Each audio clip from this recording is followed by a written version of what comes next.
Muy buenas, después del gran premio que tuvimos en Qatar, pues ya sabéis lo que toca, ¿no? Hacer un buen análisis de todos los gráficos, todos los datos que nos dejó para entenderlo un poquito mejor, ¿no? Entonces lo vamos a dividir en tres partes, voy a intentar ir lo más al grano posible en cada una de ellas. La primera, un resumen general de la carrera, de cómo fueron las posiciones, un poco también el tema estratégico con los neumáticos, por qué unos funcionaron más, otros menos, cuáles se utilizaron más y menos, porque al final es fundamental para entender la Fórmula 1 actual. Y luego vamos a ir a los dos temas quizá más calientes, ¿no? Por decirlo de alguna manera. En primer lugar, la diferencia entre Hamilton y Verstappen, entre Mercedes y Red Bull, un poco por qué se dio todo esto y analizarlo, entrar a evaluar el porqué de todo esto, y luego, por supuesto, pues el ritmo de Fernando Alonso, la gestión de neumáticos y al final con el tremendo fin de semana que se marcó, que le valió para un podio que yo creo que nos hacía mucha ilusión a muchos. Así que bueno, todo esto como siempre lo vamos a hacer con los gráficos, que ya sabéis, los tenéis vosotros también disponibles, os lo voy a dejar en la descripción, porque bueno, me gusta siempre sacar toda esta información para que todos podamos entender un poco mejor la Fórmula 1, ¿no? Que es un deporte un poquito complicado a veces, pero yo creo que con esto pues entiendo un poquito mejor.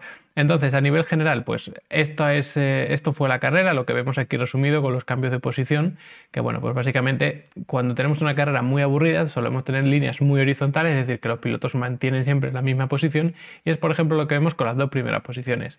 Estuvo absolutamente dominado por Hamilton, que es esta línea turquesa verdoso que vemos arriba, y la segunda en azul oscuro, pues la de Verstappen, ¿no? Que se mantuvo segundo toda la carrera. Pero si nos quitamos un poquito esas dos primeras posiciones, es verdad que aquí tenemos a Fernando tercero durante mucha parte de la carrera, luego perdió esa tercera posición virtualmente, digamos, y luego la volvió a recuperar hasta el final. Y por aquí en medio vemos un lío tremendo de posiciones, vemos cómo estas líneas se entremezclan unas con otras, ¿no? Normalmente, si es una carrera una sola parada, pues más o menos por aquí, un poquito antes de la mitad, a lo mejor a un tercio de la carrera, es cuando vemos líos, porque unos entran un poquito antes, otros un poquito después, y es donde vemos cambios de posiciones bruscos. Pero es que aquí prácticamente en toda la carrera vemos cambio de posición. Aquí sí que es verdad que es sobre todo las últimas posiciones, porque pilotos como por ejemplo Tsunoda pues tuvo problemas con su coche, además tuvo que entrar muy rápido a cambiar neumáticos y demás. Por ejemplo, vemos aquí al propio Raikkonen, que también se tuvo que ir al final de la tabla, entonces es verdad que por eso vemos cambios en las últimas posiciones, pero a partir de ahí aquí también vemos lío estratégico, aquí también empezamos a ver cambios de posiciones, sobre todo por la remontada de Pérez y la remontada de Bottas, que es verdad que Bottas, por ejemplo, pues si os fijáis empezó sexto y se puso rápidamente 11º, que es algo terrible, y Pérez hizo un poquito lo contrario, ¿no? Salía 11º, perdón, pero rápidamente fue escalando posiciones hasta el 9º, y yo creo que eso pues también es de reconocerle a Checo Pérez, ¿no? Pero bueno, ya habrá tiempo para hacer balance general de la temporada y de cada piloto. En cualquier caso, lo que digo es que hay mucho lío de posiciones por aquí, bastante remontadas. Aquí tenemos un lío tremendo que es sobre todo cuando se abrió la parada, ¿no? Bueno, la ventana de las paradas en torno a la vuelta 22-23, que es cuando ya todo el mundo empezó a entrar. Por ejemplo, Carlos Sainz tardó mucho en entrar, por lo que pasa con su línea es que va aumentando, por supuesto, llega en este caso hasta la cuarta, pero cuando tiene que entrar pues vuelve a bajar posiciones, y por eso vemos tanto lío, ¿no? Entonces de esta manera podemos explicar que fue un gran premio bastante entretenido, porque no es que tuviésemos lío, por ejemplo, en esta parte entre la vuelta 20 y la 25 y luego ya nada, sino que desde el primer momento vemos líneas que se cruzan, ¿no? Y eso pues significa que hubo bastante cambio de posición y hubo pues bastante tensión. Es verdad que luego al final, pues si nos fijamos, últimas 8 vueltas aproximadamente, pues prácticamente no hubo nada, pero bueno, sí que hubo ciertas persecuciones, ¿no? Como podemos ver aquí, que es el gráfico de la distancia al primero, y es verdad que en estas dos primeras posiciones entre Hamilton y Verstappen pues se mantienen prácticamente toda la carrera, ya entraremos a evaluar eso, pero bueno, luego por aquí en estas otras posiciones un poquito más atrás pues sí que vemos como unos se acercan, otros se alejan, entonces eso significa que fue una carrera bastante buena. En cuanto a nivel estratégico, pues también estuvo bastante bien, y bueno, incluso a nivel de neumáticos utilizados y todo eso, pues estuvo muy bien, porque como veis vemos los tres colores, el neumático rojo del blando, el medio en amarillo y el duro en blanco. Hemos tenido carreras que solamente se veía amarillo y blanco, solamente se utilizaba el medio y el duro, sea quien estaba obligado a salir con el neumático blando porque, bueno, había clasificado mal o lo que sea, pues se veía condenado absolutamente, pero aquí no tenemos eso. Aquí por fin pues tenemos una carrera en la que los tres neumáticos más o menos funcionaban, y de hecho si nos fijamos en la tanda más larga de cada neumático, con el blando se dieron 25, con el medio se dieron 35 y con el duro también se dieron 35. De hecho los neumáticos que reventaron fueron los duros. Probablemente, y aquí me aventuro un poquito, fue porque pecaron de exceso de confianza de ese neumático duro. Me explico, no es que realmente dure menos el neumático duro que el neumático medio, sino que cuando tú pones un neumático duro y esperas dar, por ejemplo, 35 vueltas, el neumático medio intentas conservarlo mejor, lo tratas un poquito mejor, reduces mucho tu rendimiento, es decir, haces tiempos más lento para conservar más el neumático, y con el neumático duro crees que puedes ser más ambicioso. Y yo creo que aquí lo que pasó fue que quizá pecaron demasiada ambición de este neumático duro. Ya sabéis que el neumático que por cierto tenemos un curso en Level Up Academy, ya os lo cuento de paso, en el que repasamos todos los detalles de los neumáticos en competición. Es una maravilla de curso, en mi opinión, que es verdad que lo he hecho yo, pero creo que lo hice con mucho cariño y al final pues aprendéis conceptos de por qué un neumático es más duro que otro, por qué uno rinde mejor que otro, y al final no solo es que este es más duro porque le afecta menos el asfalto, sino que se puede degradar de una manera en función de la abrasión, de otra manera en función del estrés, en función de si el estrés es longitudinal o lateral. Entonces al final no es algo lineal de decir pues este neumático puede aguantar más o menos porque hagas 3 décimas más lento o 3 décimas más rápido una vuelta. Entonces, todas esas complejidades que están alrededor de los neumáticos, pues hace que dar 35 vueltas con el duro, si aprietas mucho, es peor que dar 35 vueltas con el medio, por ejemplo, si no aprietas tanto, ¿no? Entonces, por eso creo que tuvimos un problema ahí con esos pinchazos y demás. Nos ha dicho que Pirelli debería hacer más duros sus neumáticos, pero bueno, Pirelli desde el primer momento dijo, vamos a hacer 2 paradas. Y si os fijáis, hay muchos pilotos que no hicieron 2 paradas. De hecho, aquí lo podemos ver. ¿Cuántos pilotos hicieron una parada? 11 pilotos, más de la mitad hicieron una parada cuando Pirelli recomendó que por lo menos se hiciesen 2. Entonces, bueno, 2 paradas hicieron 8 pilotos y 3 paradas hizo solamente un piloto, que fue Verstappen, porque quiso poner blando al final, ¿no? Como vemos aquí. Pero bueno, aparte de eso, pues yo creo que Pirelli en este Gran Premio lo hizo muy bien, que trajo la cama más dura y como veis, las vueltas totales muy bien repartidas, porque otras veces vemos que nadie utiliza el blando y solo vemos el neumático medio y sobre todo el blanco, el duro. Entonces, en este caso incluso se utilizó más el medio. Yo creo que esto es una buena señal porque al final se vio cómo podía jugar con diferentes estrategias, perdón, y no es que una fuese malísima y otra buenísima, sino que más o menos podía jugar un poquito con tu ritmo de carrera, tu nivel de conservar neumáticos y por supuesto tu rendimiento.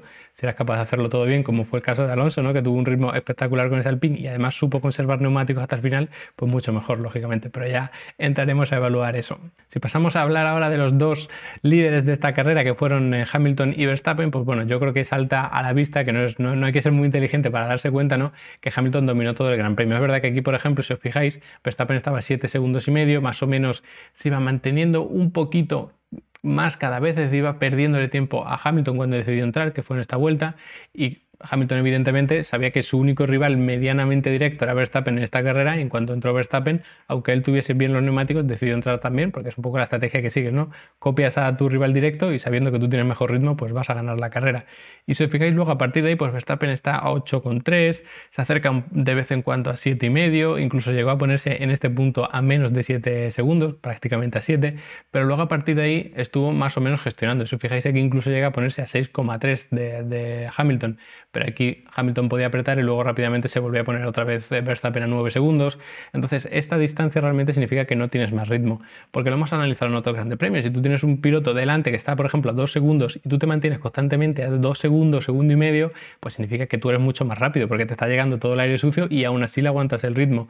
Si estás a 8 o 9 segundos, pues evidentemente ese aire sucio ya no causa tantos estragos. Si tú realmente eres más rápido, te acercarías mucho más de 9 segundos. Y aquí, pues no es lo que pasó, ¿no? Y de hecho, podemos hacer incluso un análisis por sectores.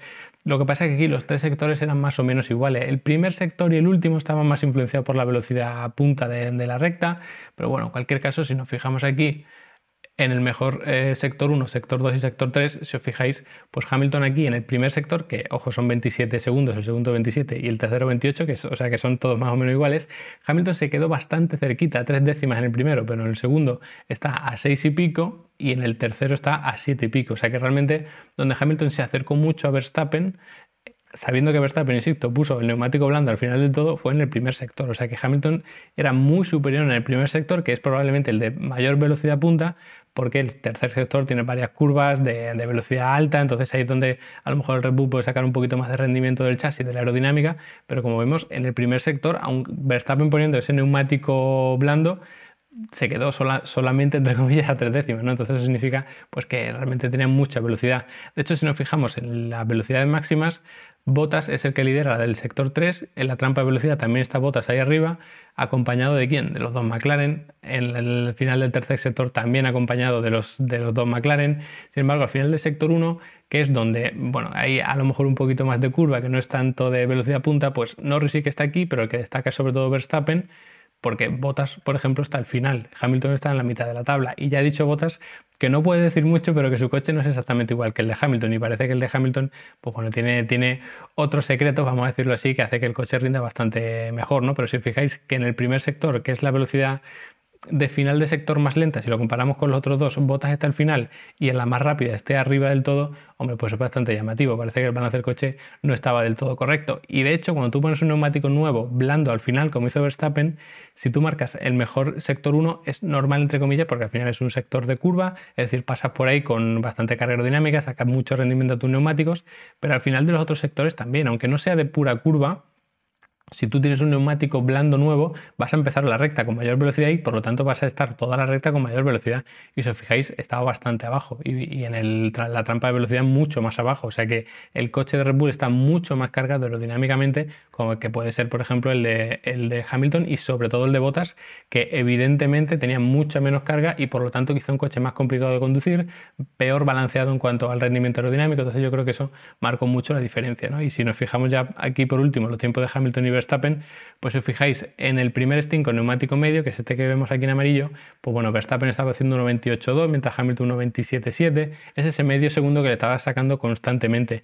En el stint intermedio, con el neumático duro, pues bueno, ya sí que está un poquito más igualado el asunto, ¿no? Porque evidentemente Hamilton lo único que tiene que hacer es calcar los tiempos que hace Verstappen. Si de repente Verstappen te hace un tiempo de que mejora un segundo, él tenía unos 8 segundos de margen para mejorar ese segundo en la siguiente vuelta. Entonces está controlando constantemente la carrera. Incluso hay algunas vueltas, como por ejemplo esta 24, 27, 28 aquí en la 31, que hace tiempos incluso más lentos todavía. ¿Para qué puede servir esto? Bueno, puede que te encuentres un doblado y puede que evidentemente sea algo ajeno a ti, pero tú puedes hacer esto para enfriar temperatura en neumáticos si ves que poco a poco van subiendo, entonces puedes gestionar como tú quieras la carrera, ¿no? Y luego al final pues pasa un poquito lo mismo. Hamilton hace algunos intentos de vuelta rápida, como vemos aquí, que veis que hace un 1.25.0, pero luego Verstappen se calza un 24.0 aquí y luego además pone el neumático blando para asegurarse de que iba a conseguir la vuelta rápida. Entonces yo creo que la verdad no hubo mucha competencia, que el coche de Hamilton estaba muy bien equilibrado y esto se puede conseguir, por supuesto, poniendo mucha carga aerodinámica, teniendo una unidad de potencia muy, muy potente, ¿no? Valga la redundancia. Y creo que el caso de Bottas era diferente. Creo que no tiene esa misma unidad de potencia o no tiene los mismos mapas motor que quizás estén asegurando, jugando de alguna otra manera, o incluso tengan piezas aerodinámicamente menos eficientes y al final pues tiene un coche que no es tan superior, ¿no? Y habiendo visto eso, pues ya podemos pasar a lo que es la carrera de Fernando Alonso, que bueno, pues qué más se puede añadir, ¿no? Como vemos aquí en cuanto a la distancia del primero, pues siempre estuvo en esa tercera posición, en ritmo mucho peor que los dos de cabeza, no cabe duda. Como veis, su línea, que es esta azul, azul medio, no azul oscuro, que está la de Verstappen, sino esta que es azul, pues como vemos va bajando constantemente, es decir, se va alejando constantemente del primero, que era Hamilton en este caso. Luego aquí tenemos situaciones de que sí de safety car, que sí paradas y tal, por eso sea, bueno, virtual safety car, que se agrupan todos un poco. Luego, bueno, pues aquí con tema estratégico cuando se lía un poco la carrera, pero realmente el ritmo de Alonso, pues aquí es cuando para y por eso se pone aquí tan lejos, era muy inferior a los dos de cabeza, ¿no? ¿Qué duda cabe? Pero si os fijáis aquí, más o menos mantiene el ritmo con Pérez, que pensaréis, bueno, si van los dos para abajo, sí, pero van los dos para abajo, digamos que de la misma manera, es decir, Pérez se está alejando vuelta por vuelta lo mismo de los dos de cabeza que lo hace Alonso, es decir, Alonso realmente aquí le estaba manteniendo el ritmo, ahora lo vemos con el vuelta a vuelta. Pero aquí fue cuando decidieron meter a Pérez porque probablemente pensaron que no iba a llegar hasta el final y evidentemente en esta situación Red Bull tiene mucho más que perder que Alpine. Es decir, que Pérez haga un cero porque le reviente un neumático es mucho más grave para Red Bull que por ejemplo, Alonso le reviente el neumático. Que sí, que vas a perder la tercera posición, pero es que si entras la vas a perder de todas maneras, ¿no? Y Alpine, bueno, pasar de un tercero a un último le duele mucho más a Red Bull, que está peleando por el campeonato de constructores, que a Alpine, que al final, pues bueno, esa plaza en el campeonato de constructor detrás de Ferrari, detrás de McLaren, más o menos la tiene asegurada, ¿no? Entonces, bueno, yo creo que aquí, pues Alpine se podía permitir más asegurar, ¿no? Ojo, porque Alonso gestiona muy bien los neumáticos, pero Pérez es un maestro en hacer eso, o sea que quizá Red Bull no confió mucho en Pérez, pero la situación probablemente pues fuese diferente de todas maneras, ¿no? Y bueno, aquí podemos ver su evolución también, que como veis, pues, perdón, aquí empezó tercero, se puso segundo, luego pasó a tercero durante toda este tercio de la carrera más o menos, luego aquí pues todo el tema estratégico supo mantener el ritmo, supo mantener la cabeza fría sin meterse mucho en líos y cuando ya todos terminaron de entrar, pues se quedó en esta cuarta posición hasta que entró Checo Pérez y ahí se mantuvo en esa tercera posición con la persecución insistente de Checo, ¿no? Como era evidente. Si nos fijamos en las velocidades punta, tanto de Alonso como de Checo, que quizás sea su principal rival en esta carrera, ¿no? Quien le puso un poco nervioso en ese sentido. Pues si os fijáis, la velocidad punta de Pérez estaba aquí en unos 333 km por hora y la de Alonso era peor todavía. O sea que si Pérez hubiese estado muy cerca durante varias vueltas, probablemente lo hubiese terminado adelantando porque la velocidad punta de Pérez era bastante más alta. Pero para eso hay que saber gestionar los tiempos y de hecho aquí podemos comparar los tiempos de Pérez con los de Alonso, que lo tenemos aquí. Y si os fijáis, el primer stint de Alonso para aguantar tantísimo son neumáticos blandos, que recordemos que él salió con el neumático blando. Si os fijáis, la constancia es absolutamente magistral. De hecho, vamos a quitar un segundo los de Pérez para que lo veáis mejor. Constantemente están los tiempos bajando, bajando, bajando. Es decir, no tenemos altibajos que como podríamos ver en cualquier otro piloto que a lo mejor lo pase peor, ¿no? Por ejemplo, aquí los Haas, que siempre lo pasan un poco mal. Por ejemplo, los tiempos de Mazepin, que lo vemos aquí, que suben, luego bajan, luego sube, luego baja, que evidentemente esto porque está doblado y tal. Pero fijaos, por ejemplo, en este primer stint. Está constantemente subiendo, luego bajando, luego subiendo, luego bajando. Lo de Alonso es prácticamente una línea suave, suave, bajando todos los tiempos. Y eso es lo que hace que tú conserves neumáticos. Porque si tú una vuelta no lo sobrecalientas y no lo degradas, pero la siguiente le pegas un pico porque te has pasado de frenada, porque has arriesgado demasiado, porque has perdido la trazada en cualquier punto, eso va a hacer que tenga, digamos, un pico, ¿no? de la saturación de los neumáticos, vamos a llamarlo así, que realmente provoca ese sobrecalentamiento y que los desgastes. Y si eso lo haces 4 o 5 vueltas en un stint, pues al final te terminas cargando los neumáticos. Y sin embargo, Alonso, pues más o menos mantuvo aquí el ritmo y luego fue bajando poco a poco. Por supuesto, los neumáticos, pues llega un momento que ya están en su punto óptimo de temperatura y además pues vas perdiendo combustible, vas pudiendo apretar un poquito más y por eso van bajando siempre los tiempos.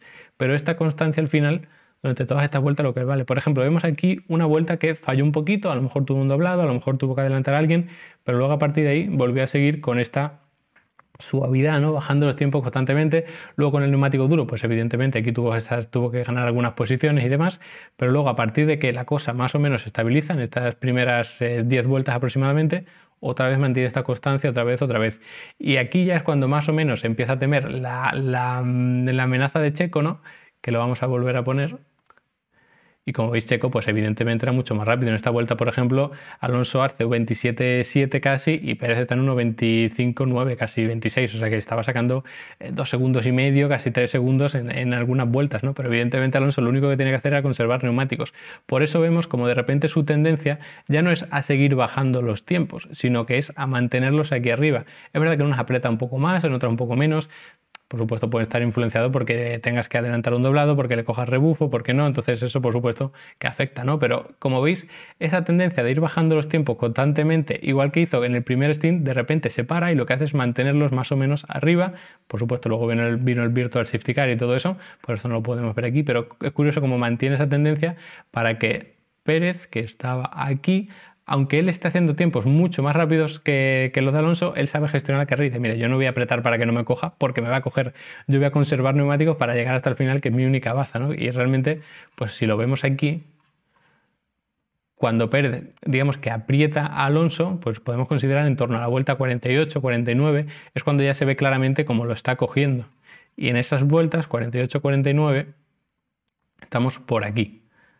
Y como veis, Alonso lo que hace es cada vez más lento, es decir, te está cogiendo, pero tú tienes que tener la suficiente sangre fría como de decir, me está cogiendo, voy a apretar, decir, me está cogiendo, voy a conservar neumáticos, para que si llega, yo tener neumáticos suficientes como para defenderme. Y es exactamente lo que hizo. Luego tuvo la suerte, todo hay que decirlo, del Virtual Safety Car y demás, pero esta gestión de la carrera es absolutamente magistral. De hecho, llegó hasta la vuelta 22 con el neumático blando y eso evidentemente pues no lo pudo hacer todo el mundo. De hecho, si vemos aquí, Alonso llegó a esta vuelta con el neumático blando, Ocon sí que lo pudo alargar un poquito, o sea que parece que es buena labor también del equipo Alpine. Norris alargó un poco, pero también parece que tuvo ciertos problemas. Vettel, otro experto, pero luego esta zona un poquito más abajo pues apenas pudieron llegar, ¿no? Entonces yo creo que mantener un ritmo tan bueno conservando tanto los neumáticos, pues hombre, pues yo creo que queda evidenciado que es lo que hizo y que por supuesto pues le valió, ¿no? Porque creo que el hecho de salir tercero, predecir que iba a ser capaz de quedar tercero pues era complicado, pero bueno, yo creo que se juntó todo, ¿no? La tremenda gestión de Alonso, sabiendo mantener un ritmo constante y que Red Bull pues tenía en ese caso mucho más que perder con Checo Pérez, que Alpine pues se lo podía jugar un poquito más. Así que nada, espero que este análisis os haya servido para entender un poquito mejor este Gran Premio, que bueno, yo creo que fue bastante emocionante, que tuvo muchísimas cosas, aunque las dos primeras posiciones estuvieran prácticamente sentenciadas desde el principio, pero bueno, la Fórmula 1 es un poco así, ¿no? Unas veces nos da de una cosa, otras veces nos da de otra y al final es lo bonito, ¿no? Yo creo que estamos teniendo una temporada espectacular. Así que nada, no olvidéis echar un vistazo a Level Up Academy si os interesa todo este tema de Fórmula 1, automovilismo, un poco más técnico y demás, que vais a aprender un montón allí conmigo. Y nada, los que estáis apuntados, pues daros las gracias, recomendaros que me recomendéis a vuestros amigos que les pueda interesar la academia y nada, no olvidéis suscribiros al canal de YouTube y nos vemos en el siguiente vídeo.